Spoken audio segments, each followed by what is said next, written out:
Welcome to the next episode of the Fantasy Pints podcast. How's your? I was going to say how's your Tuesday evening? It's Monday, isn't it? No, it's Tuesday. It's Monday, Sean. Are you okay? Are we cutting that or are we keeping that? No, we're keeping that in. Okay. It's Monday. Right, yeah, it is Monday, and I was going to say I kind of already know that you're in quite some pain. So tell us what happened yesterday. Yeah, I was bludgeoned by an army of squirrels quite aggressively in the middle of a 10K run. So what you actually did was a 10K run? Correct, yeah. You'd not done much training for it, as far as I'm aware. Or is that true? Not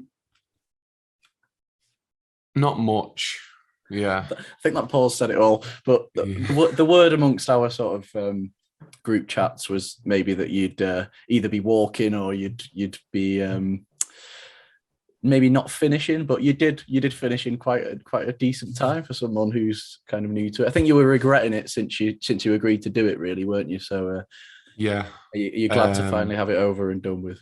Yeah, so I've never to any listeners who run quite a lot, you're probably thinking, get over yourself, it's only 10K, but I've never run that far in my life. So I agreed to do it in December, thinking I had loads of time to train, and then I just didn't run at all. I think I did one 5K with our friend Ryan, who ran the 10K yesterday as well, much more comfortably than I did, and I was absolutely goosed at the end of the 5K. And then I ran a couple of times by myself, and then I got a chest infection, so I couldn't run for a week. And then when my chest was fine again, I just still didn't run ever again. So I've actually, until yesterday, I hadn't actually ran for probably 6 to 8 weeks. Okay. Woke up yesterday morning, I think between the hours of 7:30 and 10:30 for that 3-hour period when I kind of got myself ready and got down there and then actually finished the run, I must have asked myself at least 30 times the same question, just why have you done this to yourself? Why have you done this to yourself? You've actually gone and booked another one though, haven't you? So Ryan booked another 10K in May at Tatton Park. And I decided I'm going to also book onto it and booked one for 10 days later by myself, which is great. Probably going to do it. I say probably I probably won't do it, but the fact that I've booked it, if that means that I go out and do a few runs in the meantime to actually train so that I don't feel the innate sense of doom on the morning of the 10K like I did yesterday, then it's a win. And it's £22 well spent. And that's how I'm going to justify it to myself. You've done one now. You know you can do it. You did try and get me involved, and I think I literally said it's a firm no. I think we do it in costume, Sean. Yeah. Well, we are going to the Otley Run soon, which we'll probably talk about next month. But anyway, on to this week's guest. Less of the running chat and now some of the music chat, because we've got a radio DJ on who works for Capital Xtra. I don't think we had Capital or Capital Xtra last season, did we? We had some Radio X, XX Manchester.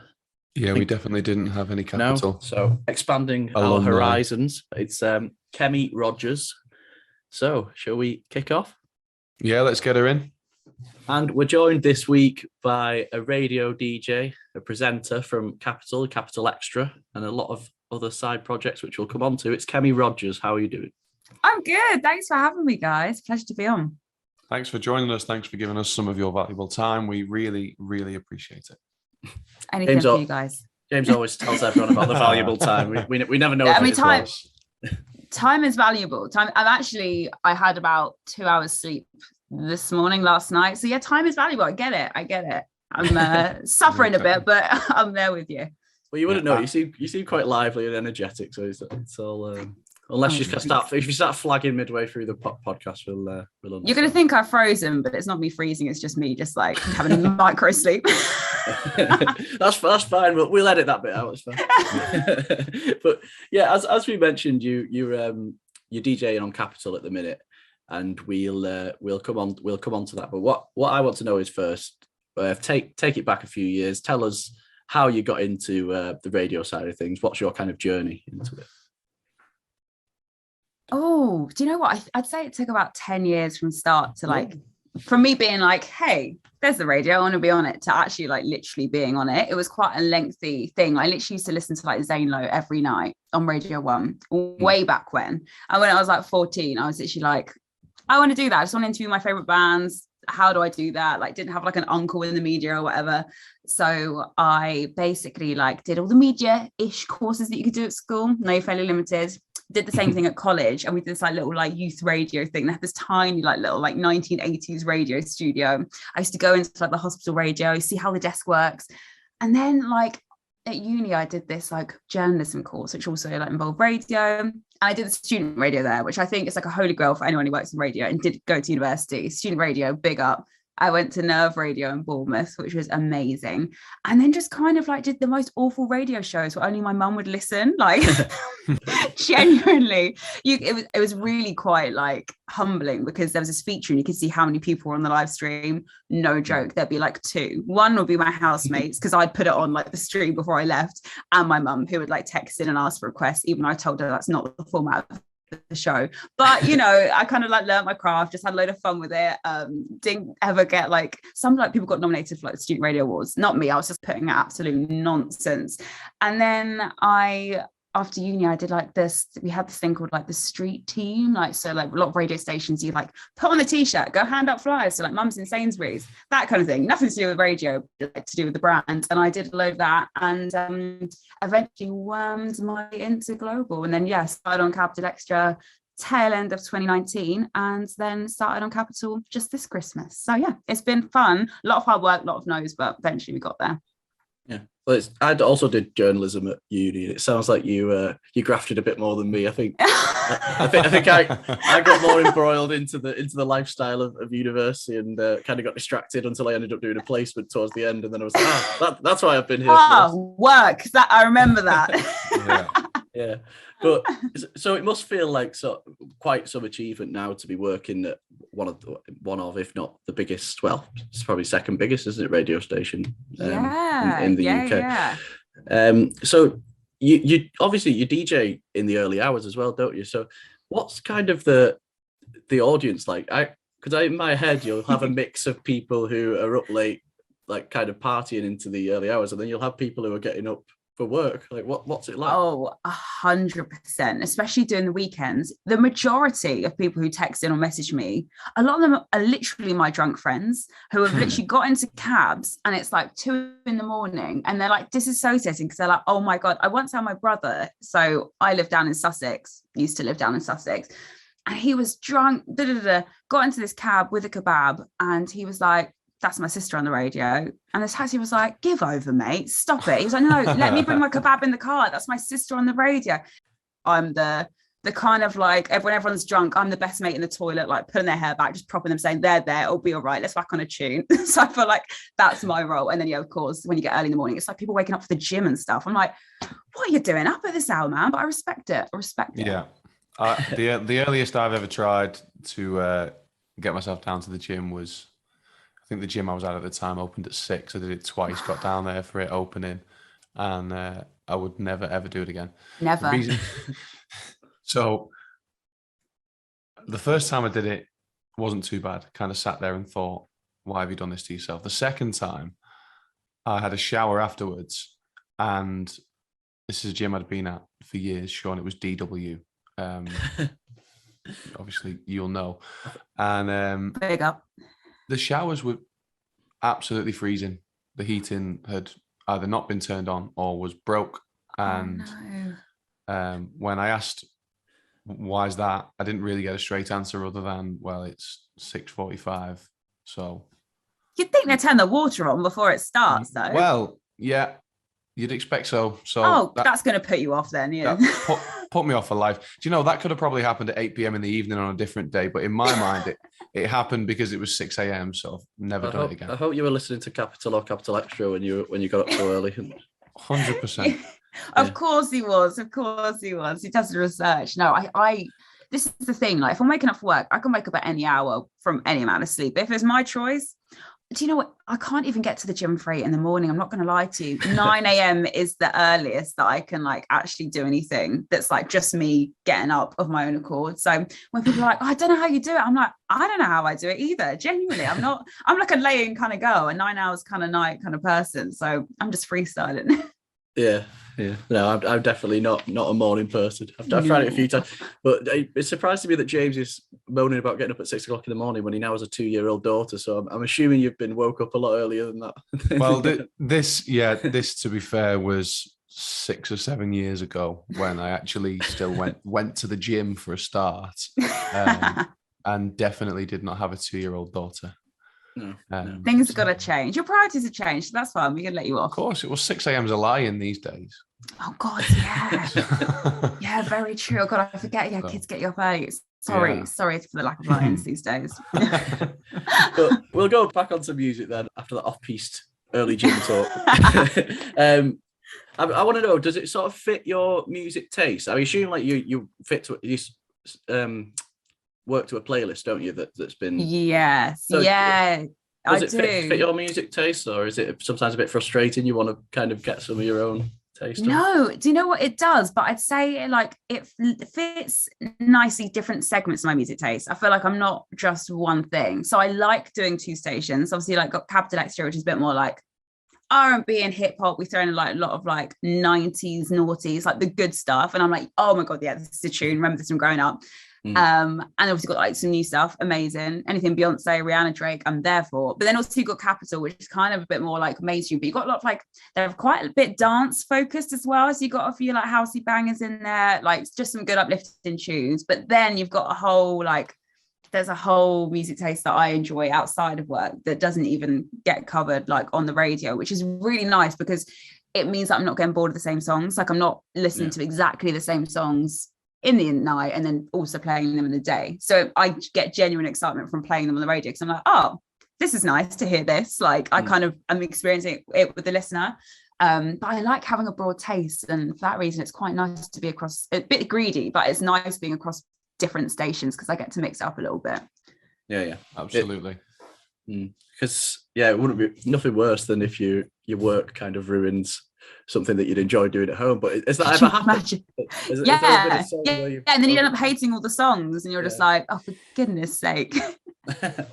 No, do you know what? It hasn't. I think in all the time that I've been there, there's maybe been like one song that I've ever experienced and I'm just like, this maybe isn't my favorite, but that's only one song, and that's, I feel like quite blessed with that really, because I genuinely enjoy the stuff that we put out. Yeah.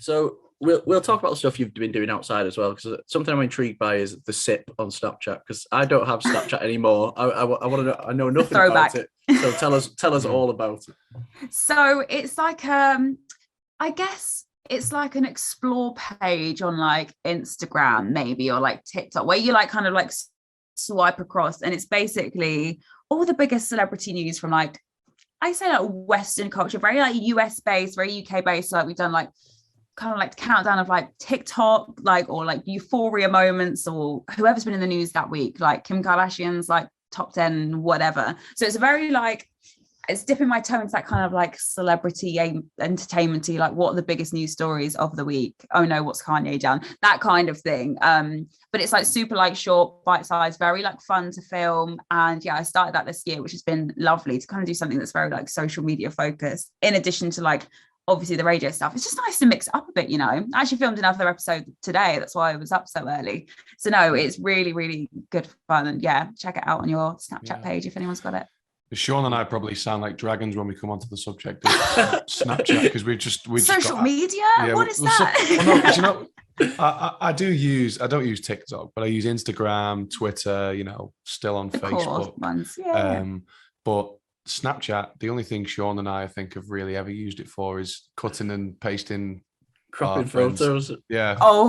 Faces onto other photos, and I haven't had the app for a long time, so it might be a daft question really, but I'm not entirely sure. So what made you choose Snapchat as the platform to bring this to over any other platform?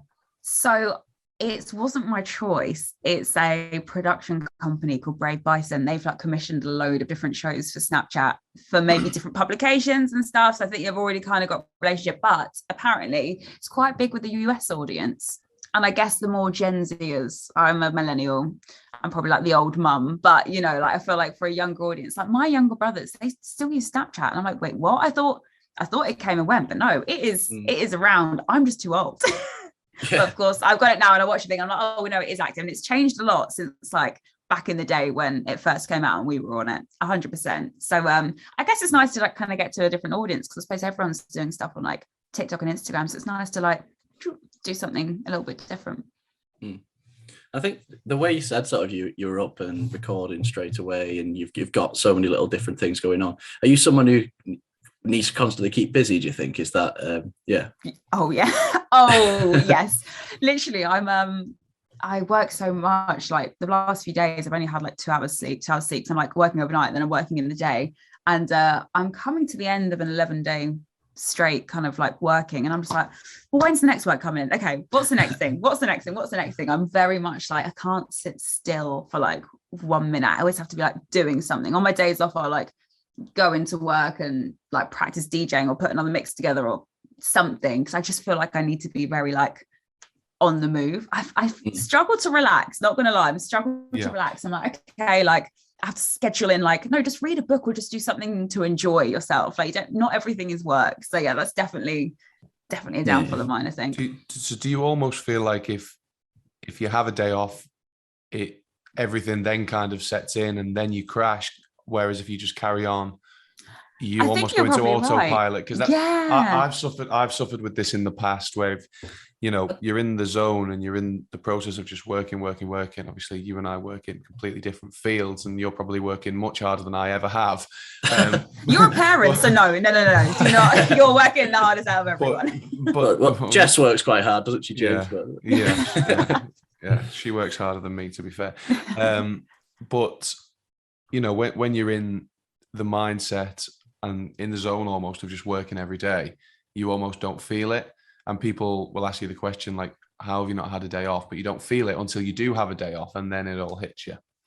Yeah, 100%. And also that's when you come down with like a cold or something, where you just feel like run down. So I'm just like, nope, let's just keep going. But it's true, sometimes you do like just have to step off the hamster wheel for like a minute and then get back on it again. So I know it's not, you know, all the time, but I'm like, let me work. Also, I guess like a lot of presenting stuff is mainly self-employed as well. So you kind of got that, like, you don't get paid for a holiday. You don't get paid for like sick pay. It's kind of like all incorporated into like anything you earn. So I'm like, okay, well, I need some more money, so let's keep on working. So I guess that's another thing that comes into it as well.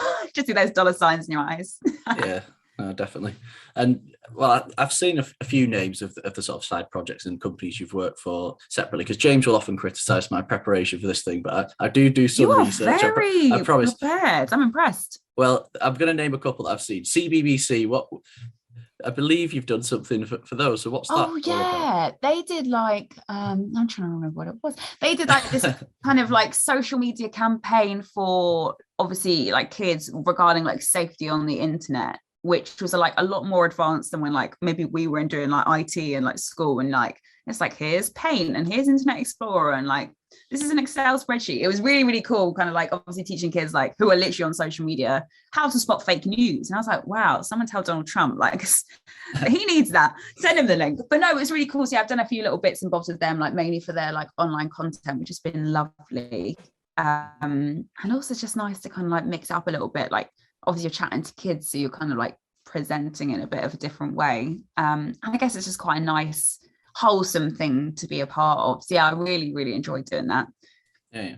You've also done DJing sort of events. Yeah, it's weird actually it's weird because obviously like it's like a lot of people say radio DJing, but a lot of it is like I don't even know what you call it, because it used to be like disc jockeying, like back in the day, you use like CDs and stuff, but literally it's like all like fade and stuff. But yeah, no, I actually DJ music, if that makes sense. So yeah, I love it. I've done a few like sporting events. I DJ for the Women's International Rugby. That was amazing because we're brilliant, obviously. So I go into like Twickenham, and I went up to Worcester, and yeah, that moment, you know, you like, you have to play Sweet Caroline, and it just went off, like, oh, everyone was loving it in the crowds. But then, like, I guess kind of my personal, like, mixing style, I guess, is a bit of house, a bit of disco. So I DJ like a fashion event. So hopefully more of that to come in 2022.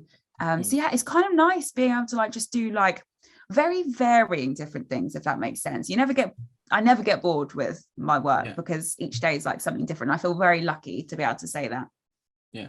And would you look to get into sort of the festivals and gigs and that sort of side of the industry? I'd love to. Yeah, 100%. Like, the reason I got into this like was always to do with music, like fully. So anything that's like more music based is like I'm all down for. Even when I did my student radio, we had the option of getting like a playlisted kind of like general, or you could do a specialist evening show. So I always went for the specialist evening show forever. So yeah, festivals, that'd be great. Have you seen the Glastonbury lineup? Sick. I'm trying to get those resale tickets. Yeah, are they still happening? No, I went to the last one before COVID. That was the first I'd been to, and then it sold out straight away. I tried to get tickets, and it's just been 2 years rolling, hasn't it? So I know. I didn't get tickets. So I'm like, I'm gonna sell a kidney, I think, to get resale. But yeah, I love festivals, gigs, anything like that. It's right on my street. Yeah. Well, I'm hopefully think we'll delve into a bit of your taste now as we go into the question. I'm intrigued to know then, we ask each of our guests for 3 musicians, past or present, that they could go out for a drink with. You can ask them anything all night. You sat around the table. Who's your first guest? So my first person I'd like to go for a beer with is Paul McCartney. Okay. My favourite person on earth, the planet. Yeah, Beatles are my all-time favourite band. Like, when everyone was kind of obsessed with One Direction, I posted the Beatles on my wall. Paul McCartney was always my fave. And and you know what? I actually had the pleasure of meeting him once over the road from my house in a park, believe it or not. It was the most magical moment of my life. Now, I was 17 years old, and I'd always kind of said, like, up until that point, oh my God, if I meet Paul McCartney, I can die happy. And then I met him before my 18th birthday. And immediately after I met him, I was thinking, no, there's other things in life I want to do. Lord, please do not strike me down. He was literally just taking his like daughter to like a netball match. So how did you really amazing. How did you react to him then? What was your... So I was basically, I'd wandered over the road. I saw on Facebook that someone said, oh, McCartney's in the park over the road. I was like, what the? Because he's Sussex based. And I saw him, and I was about 5 or 6 meters away from him. And I just froze because, like, not only is this, anyone as an adult can appreciate like one of the best musicians of all time, like lyricists, like just change the face of music, but also got like teenage, like just outpouring of like adoration as well as the whole musical side. So I just completely froze. And he turned around and obviously saw like 2 like teenagers who were just like frightened, and he came over, he took his glove off, he extended his hand, and he like, I couldn't move. He walked to me and stuck his hand out and shook it. Because I'm just seeing the man who like I love. Like, I got posters of this man when he was like 20 on his wall, which again is a whole different thing, because like while everyone was loving One Direction when I was like obviously a teenager, there's me with like Paul McCartney on my wall. Again, at the time, the posters that I've got, he's like 20, 21, 22, fine. But then people making the point he's older than your granddad. And it's hard to compute that, really, isn't it? Like, you're a teenager in like 2000 and like, I don't know, 9, 10. That's not the version of him that you grew to know, is it? The version of him that you grew to know was the 20-year-old. Yeah, exactly. With that little mop top. He's got the little suit on, looking all fit. Yeah. So it's weird to like then see him like, oh no, he is literally an old man. And then I think I blurted out something along the lines of like, oh my God, I became a vegetarian because of you and I love you, which is completely true. People tell me now, I've been a vegetarian for maybe like 14 years. And they're like, why did you do it? I'm like, oh, because, animals, environment, and that is all true. But I would be lying if I told you that 14-year-old Kemi Paul McCartney was not like 90% of the reason that I became a vegetarian. Because the thing is, like, before I even met him, like, this is going to be really cringe. I can't believe I'm saying this, but like, you know, I don't know if anyone like wrote letters to I can't believe I'm saying this. I wrote him a letter. What did the letter say? Oh God, it was like a load of puns of his songs. Like I found it a few years ago because I kept a copy and I was like, what was I doing in my life? It's at the time I used to go sign off for like autographs and stuff. So I get like an autograph back from like David Tennant because I was like a big Doctor Who fan. And I remember sending him this letter. It obviously just went in some pile and never went anywhere. I don't even know which address I sent it to. Probably like an agent from the 1980s. I have no idea. But I literally remember putting a picture of me at the bottom of it, a picture of me and my granddad at the bottom of it, because my granddad was like, well, is big into the Beatles. And it was just like a load of like puns and like, she loves you, all my loving, like all that. It was very weird, actually. I feel like. Did he tell you to let it be? Yeah. Oh, do you know what? You guys are so good. Clap for you as well. Yeah. Cool. Okay. So go on then. Who's your second pick? Second pick would be Amy Winehouse. Yes. Okay. Yeah. I think even taking away her brilliant music, who I'm a fan of, she would have been so down to earth and just would enjoy a pint, I reckon. Like, I think she's one of the greatest voices we ever had. And you know what? I just really wish she was around now. I just think it's so sad. Like, I don't know if you guys are a fan, or I don't know if you've watched any of like the documentaries that have come out. There was one recently that her family did for the BBC. And there was also that one years ago called Amy. And it's just so sad, like how the media, like we forget it was only like 10 years ago, but the media were like a different kind of kettle of fish. They're really quite like we didn't care about mental health those days. People didn't talk about mental health. People didn't talk about sexuality. People didn't talk about any of the stuff that, by the looks of like the last documentary I just saw about her from her family and friends, she was actually really struggling with. So it's just it feels like such a waste that she's not here with us today. But sadness aside, she just seemed like a bloody legend, didn't she? Like, she just seemed like such a down to earth like woman. I saw this video yesterday everyone's probably seen it, but I think she's at some sort of Brit Awards, and I think maybe it's Kat Deely, she's just come off stage, and the presenter's like, "Oh God, I loved your performance." She was like, "No, it was awful, but you look fit though," and then just literally walks off, drops mic kind of moment. I want that kind of confidence. Yes, that's it. Like, I think she's great. And of course, like, if she wants to get on the old karaoke machine at the end of the night, then I'm all ears. I think she'd be a proper right laugh when she was out and about. So yeah, she's definitely a good second choice, I think.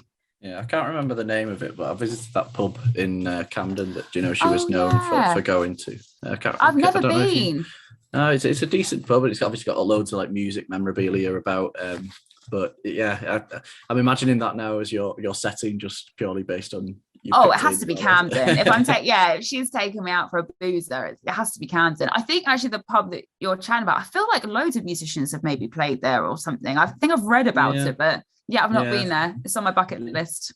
Yeah, she definitely used to. I think it was a sort of local. She'd always be in there drinking and stuff, and I think she was just, I don't know, part of the furniture there, I think. So, I love that. Okay, yeah, we're definitely going there for our fantasy pint, 100%. Yeah. So who's your final pick then? Final pick, who I think would be a laugh, same as Amy, Rihanna. Okay. Post pregnancy. So in the future. in the future, or maybe in the past, actually. I think she'll be on the Schlurs at the moment, a couple of J2Os. Yeah. So maybe Rihanna like 2 or 3 years ago, just because, again, she's just like a bad bee, takes no prisoners. She'd be mega fun on a night out. And there is this video that I love that is just, someone is out in New York, 4 a.m. The sun is rising. It's Rihanna in the street, completely alone, drunk off her face, feeding pigeons on her own, no bodyguard, nothing. She's strolling around the streets, and someone's like, literally got the phone. They're like, "That's Rihanna! Like, that is Rihanna!" And I love that from her. I think she's also very iconic, great voice, lots of fun, and she will definitely have some stories about like kind of like US Hollywood, that kind of like celeb lifestyle, in the way that Paul McCartney would have stories about like the history of music and everyone he's collaborated with. I reckon Rihanna's definitely got a few stories, and she'll probably take you to some like wicked after parties, then probably like fly you on a plane to Barbados. Like, one pint would end up like being a week that I would like lose forever. So I think she's going to be a wicked I say pint, it would start as a pint, but then obviously we go dancing until the early hours. Yes. No, Love sounds that. good. First time Rihanna's been picked. And, Oh, I think really? Good, Yeah. good choice. Yeah. Yeah. Take a bow. That was fantastic. Oh, Do you know what? No, I've actually got to clap that. I've been trying to think of one for the last 5 seconds. In my head. Wait, James, how long had you been thinking of that while I was speaking? The second you said Rihanna, I googled Rihanna songs. You didn't. And I've been staring at it, just waiting for something to pop into my head. And then Which one of these can work? Yeah, oh my God, that is amazing. Well, I appreciate your honesty there, actually. It's 3 good choices. But yeah, no, that's it's been brilliant, and thanks so much for coming on. Before you go, what's your plans for 2022? What have you got in store for this year? 2022 will bring lots more shifts on Capital, which is great because that's a new venture for me. Loads more DJing, and I've got a mini documentary coming out, and I'm not sure if I'm allowed to say what it is at the moment, but that's really sick. Very excited for that, and yeah, hopefully a bit more screen work as well. So yeah, thank you so much for having me on, guys. It's been really, really fun. No worries. I'm Thank you so about much the for your documentary. time. Yeah, absolutely. We'll be keeping an eye about on that. Music. Yeah. Be up your street. It's about music. Always But feel good. free to give us an exclusive if you want to. Oh yeah, I will. Here's the premiere, guys. No, yeah. Thanks so much. Great choices and a great guest with plenty to tell us, plenty of tales, especially the Paul McCartney one. Oh my God, that's cringe. I can't believe I said that now. Yeah, it's all good. Yeah, but thank you very much. Thank you so much. Thanks, Cheers. Kemi. Cheers. Bye. Yes, that was Kemi Rodgers. Listen on Capital. She's on through 1 a.m. Mixing up the crowds, as we said earlier, the late party goers and the early morning shifters. The early risers, Yeah. gym goers, workers, etc. Yeah. Could never be. I have to rush off to watch The Batman. So this is going to be a very short outro, but head to northernchorus.co.uk and click on competitions where you can get some headphones, and also follow us on Twitter at northernchorus_. James, Facebook, Instagram, Northern Chorus, and Facebook, Northern Chorus UK. I just like to check you're listening sometimes, but that's Always all in good. the loop, mate. Always in the loop. Got some big guests lined up, so keep tuning in whenever we put them out. Northern Chorus, Fantasy Pints Podcast Season 2, bigger guests, smaller promises, featuring my 2-year-old shouting in the background. That's all for us. See ya next time. Next time, not next week, next time.